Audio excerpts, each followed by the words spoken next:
Hi, my name is CJ, and I'm going to show you how to install your Postside Handrail bracket. Before you begin, make sure that you've installed all your posts. Let's get started. In this install, we provide basically all the materials needed for the installation.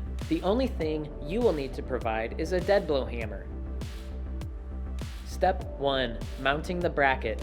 Postside handrail brackets are most commonly used on posts that transition from an angle to level, just like this post.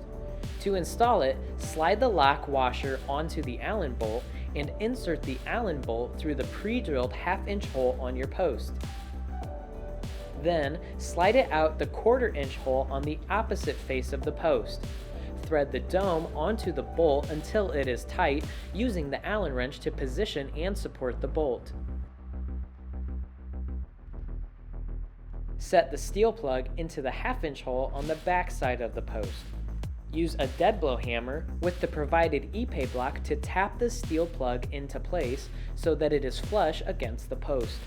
Now, install the bracket by tightening the screws onto either side of the dome using the Allen wrench.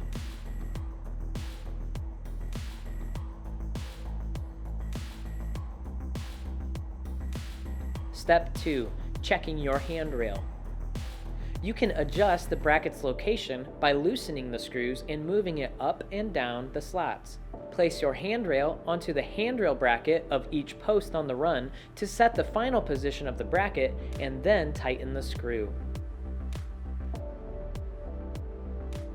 That's all it takes to install your Postside handrail bracket. To learn how to install the rest of your signature rod or cable railing system, check out our YouTube channel at youtube.com/viewrail or go to our website at viewrail.com.